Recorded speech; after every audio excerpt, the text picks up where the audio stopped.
européenne pour François Hollande. Le chef de l'État français, vous l'avez vu à l'image, est à Berlin, où il va dîner dans quelques minutes avec la chancelière Angela Merkel. Mais avant cela, la chancelière et le président français vont faire quelques déclarations. Il n'y a pas de conférence de presse prévue, juste quelques déclarations. Et il est évidemment question ce soir de la situation de la Grèce.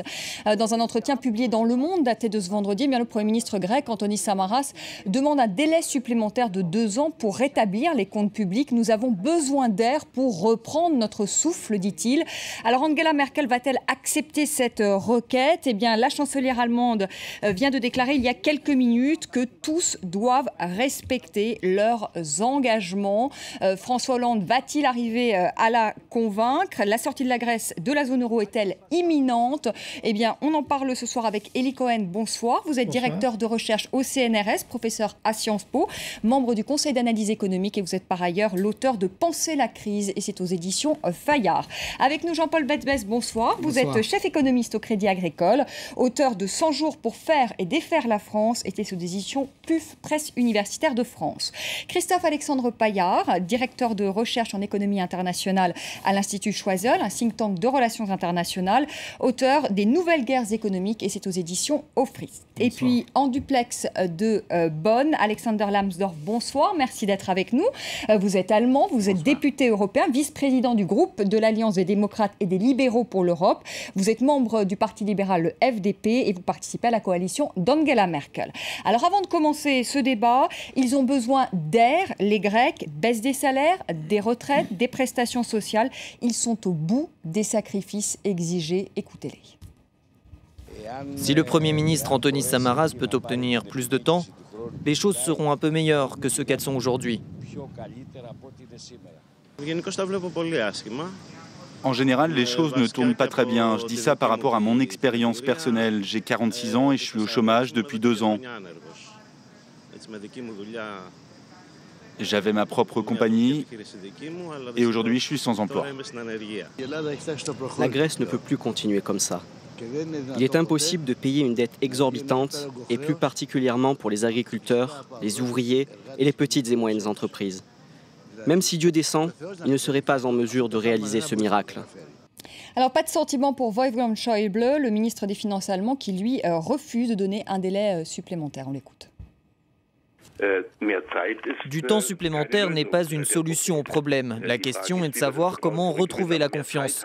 Accorder plus de temps pourrait signifier plus d'argent et plus d'argent pourrait supposer un nouveau programme. Et il est parfaitement clair qu'avec le programme d'aide décidé pour la Grèce l'an passé, nous sommes arrivés à la limite de ce qui est économiquement viable. Voilà, alors avant de rejoindre Alexander Lambsdorff à Bonn, cette toute dernière information, je vous le disais, Angela Merkel et François Hollande s'exprimaient il y a quelques minutes et le chef de l'État français a indiqué vouloir que la Grèce reste dans la zone euro, mais les Grecs, disent-ils, doivent faire des efforts indispensables pour atteindre les objectifs. Alors Alexander Lambsdorff, on a écouté Wolfgang Schäuble il y a quelques secondes qui dit qu'il n'est pas question d'accorder un délai supplémentaire aux Grecs. Est-ce que vous êtes sur la même ligne ? Est-ce que vous avez la même intransigeance ? Bon, tout à fait. Je pense que les engagements entrepris par les Grecs doivent être respectés. Il faut quand même savoir que nous attendons le rapport, l'avis de la Troïka, les 3 créanciers principaux de la Grèce début septembre. Et là, il y a 2 scénarios dont on peut penser. Donc, un avis négatif. Dans ce cas-là, c'est très très clair que la Grèce devra sortir de la zone euro. Ce sera une situation complètement nouvelle. S'il y aura un avis positif quand même, avec des perspectives constructives, là, il faut rediscuter sur les mesures qu'on peut prendre ensemble pour maintenir les Grecs dans la zone euro.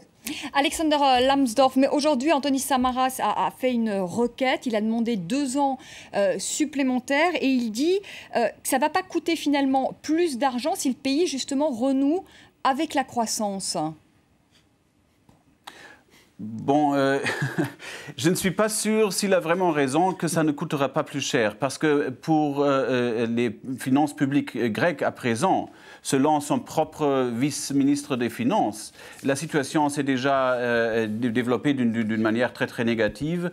Apparemment, il faudra un nouveau plan d'aide pour la Grèce, pour les finances publiques. On parle de 13-14 milliards d'euros. Mais tout cela, on verra beaucoup plus clairement quand on aura l'avis de la Troïka.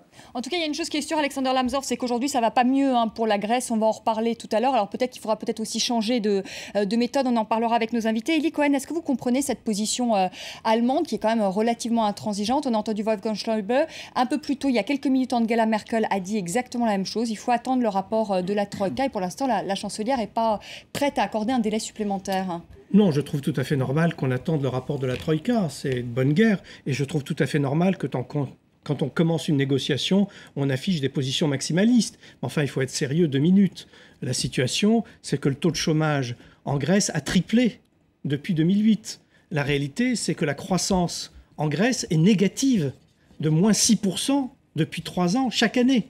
Et donc, des objectifs qui avaient été fixés quand on pensait que la croissance allait être de retour et qui ne sont pas atteints parce que la croissance n'est pas là, si on voulait véritablement que les conditions qui avaient été fixées au préalable soient respectées intégralement tout de suite, ça voudrait dire déprimer encore davantage l'activité économique. Donc à un moment, il faut être sérieux, il faut savoir ce qu'on veut. Est-ce qu'on veut que la Grèce continue à faire partie de la zone euro? Et dans ce cas, il faudra nécessairement des accommodements, parce que la Grèce est dans un état technique d'insolvabilité et avec une croissance qui continue à décroître et un chômage qui explose et des finances publiques qui ne sont pas maîtrisées, il n'est pas possible qu'ils tiennent leurs engagements. Donc il faut leur donner le temps de respirer davantage. Il faut savoir les efforts considérables qu'ils ont faits jusqu'à présent. Baisse des retraites, baisse des salaires. Là, ce qui est prévu, c'est de licencier 40 000 fonctionnaires. C'est de baisser de 20% les pensions. Donc c'est des efforts considérables qui sont demandés. Si on ne leur laisse même pas un ballon d'oxygène d'1 an ou 2 supplémentaires, ça veut dire qu'on veut les expulser.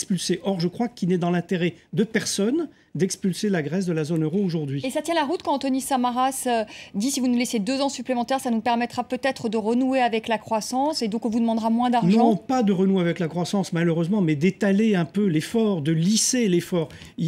Encore une fois, ils sont dans une situation de croissance négative très forte. On avait prévu qu'ils feraient moins 3% seulement de croissance cette année. Ils vont faire moins 6%. C'est-à-dire qu'ils continuent à plonger. Ils n'ont pas commencé leur remontée. Donc ils veulent se donner un peu d'oxygène pour commencer à remonter. C'est pas demain que la Grèce va connaître une situation de croissance flamboyante. Ils veulent simplement se donner encore une fois un peu de temps pour commencer à rebondir. Taux de chômage de 22% aujourd'hui, 23% aujourd'hui en Grèce. Et le taux de chômage était à 7,3% en mars 2008. Il y a peut-être un problème quand même sur... Il a triplé. Il y a peut-être un problème, justement, on en parlera tout à l'heure, sur cette austérité à tout va. Finalement, est-ce que c'est la bonne méthode? En tout cas, c'est clair que ça ne marche pas. Ça ne marche pas. Voilà. Jean-Paul Betbès, est-ce que vous comprenez la position allemande? Ou est-ce que vous pensez que Angela Merkel, là, devrait laisser un peu plus d'air aux Grecs? Le fait d'attendre, ça me paraît normal. C'est-à-dire que, grosso modo, il faut travailler avec des chiffres, avec des données, et en particulier voir les efforts qui ont été faits techniques des Grecs. Il y a toute une série de choses qui ont été demandées, en particulier les privatisations. J'aimerais bien savoir où ça en est. Je crois que tout le monde devrait savoir où ça en est. Et en particulier aussi des éléments qui permettent justement de collecter les impôts, d'avoir des cadastres. Il faudrait voir, à côté de la situation budgétaire, quels sont les éléments de restructuration du pays. Le pays est insolvable, ça c'est clair à l'heure actuelle. Mais si vous le laissez aujourd'hui dans la situation qu'il est, il est encore toujours insolvable, il sera de plus en plus insolvable et ça peut devenir un État ingérable. C'est-à-dire c'est un État qui ne pourra pas payer son armée, qui ne pourra pas payer sa justice, qui ne pourra pas protéger ses frontières. Et donc c'est un État dangereux pour lui-même et dangereux pour ses voisins. Donc il faut voir où l'on en est. Et vous pensez qu'ils font suffisamment d'efforts, justement, les Grecs, pour réformer leur pays, notamment pour la collecte des impôts? Tout le problème, c'est celui-là. C'est-à-dire que, fondamentalement, les réductions de dépenses ont été faites. Il y a toute une série de réductions de dépenses qui ont été faites. Et il faut du temps pour que ça se mette en place. La deuxième chose, c'est qu'il faut qu'il y ait des structures d'État. Et ça prend évidemment du temps aussi. La troisième chose dont on parle, c'est la situation des entreprises elles-mêmes qui sont dans une situation calamiteuse. Et donc on a bien un mécanisme de gestion de temps. Oui, le premier élément, à mon avis, est fait, c'est-à-dire la réduction des dépenses publiques, mais ça ne fait pas de miracle, évidemment. La conséquence mécanique, ça fait moins de demandes. Le deuxièmement, c'est les restructurations, les réorganisations, les privatisations. Pour le moment, on ne voit pas grand-chose venir. Le troisième élément qui me paraît extrêmement important, c'est la façon dont les entreprises pourraient avoir un peu de rebond. Et c'est ça le temps. Le temps, c'est pour que les entreprises voient quelque chose. Parce que si les entreprises voient demain c'est moins quelque chose, après-demain c'est moins quelque chose, et après-demain c'est moins quelque chose, en toute hypothèse, elles disent aujourd'hui j'arrête. Aujourd'hui je réduis mon activité. Aujourd'hui je l'arrête d'investir. Et donc vous êtes dans une spirale absolument négative, déflationniste. Et donc il faut absolument arrêter cela. Il faut peut-être arrêter cela, ce que disait Eli Cohen tout à l'heure, c'est-à-dire que c'est peut-être l'austérité et encore de l'austérité. On voit bien que ça ne fonctionne pas comme Jean-Paul Belbès. L'austérité n'est pas une solution. Vous le dites là, l'austérité n'est pas... Personne n'a pensé que l'austérité en tant que telle était une solution. C'est-à-dire, s'il s'agissait... Donc les Allemands ont tort. Hein. Non. Les Allemands, toutes les politiques économiques que nous avons sont des politiques d'austérité et de soutien à l'activité économique et d'une certaine manière de rebalancement vers une dépense publique, vers une dépense privée. Simplement, comment vous faites, comment vous le dosez, ça c'est la question. Tous les pays font ça. La France est en train de faire une réduction de la dépense publique, une modération de la dépense publique et de soutien à l'activité privée. Simplement, ce qui s'est passé, c'est que le pays qui a été le premier exposé à cela, ça a été la Grèce. C'était le pays qui économiquement était le plus fragile et pour lequel, après moi, le dosage a été le plus violent. Christophe Alexandre Paillard, pardonnez-moi. Vous êtes d'accord avec ce que vient de dire Jean-Paul Belbès ? Oui, alors moi... De l'austérité, oui, mais il faut doser. On n'a peut-être pas suffisamment dosé ces mesures d'austérité. En fait... Est-ce qu'il ne faut pas remettre tout à plat, finalement, et revoir la méthode? Alors, je vais me faire un peu l'avocat du diable. Moi, je partage plutôt la position des Allemands, en fait. Il y a 3 raisons à cela. La première des raisons, c'est que ce qui est au cœur de l'affaire, en fait, c'est la confiance. Or, les Grecs n'ont pas donné de signe de confiance. Alors que la population grecque souffre, ça, pour une grande partie, ça, c'est une évidence. Que l'austérité ne marche pas, c'est une autre évidence. Mais le problème est le suivant, c'est comment peut-on faire confiance à des dirigeants grecs qui n'ont cessé de nous tromper depuis tant d'années ? Il suffit de regarder sur le plan historique, parce que les Allemands ont certainement cela en tête aussi. En 1893, les Grecs nous ont déjà fait le même coup. Et nous avons eu l'instauration d'une espèce de consortium des États, en fait, pour gérer les finances publiques grecques. À partir du moment où ce qui a été demandé à la Grèce, c'est-à-dire la refonte du cadastre... Vous voulez dire que ce sont des menteurs, les Grecs qui nous ont toujours Je suis en train de dire que les dirigeants politiques grecs sont en train de nous mentir. Il n'est pas d'accord, Eli Cohen. Je termine mon raisonnement. Mais de toute façon, je pense que ce que les Allemands craignent, c'est ça. Deuxième chose, il y a d'autres pays d'Europe qui sont dans une situation aussi très difficile. Je pense en particulier à l'Espagne. Mais il y a d'autres pays qui ont une situation politique aussi compliquée. Un pays, on va dire, allié de l'Allemagne sur ces dossiers-là, ce sont les Pays-Bas. Ils ont des élections générales le mois prochain. Et que je sache, ce ne sont pas forcément les partis les plus favorables à la Grèce qui risquent de gagner les élections. Et puis, dernier point, donc les capacités de rebond de l'économie grecque, en réalité, sont extrêmement faibles parce que, de toute façon, la Grèce ne produit pas grand-chose. Et donc, elle est très dépendante du secteur maritime, du tourisme et de secteurs qui, de toute façon, ne permettront pas à la Grèce de rebondir. Eli Cohen, ils sont responsables, les Grecs ? Alors, il y a plusieurs points qui ont été soulevés et on a des réponses. En fait, ce n'est pas la peine d'attendre le résultat de la Troïka. Premièrement, les privatisations.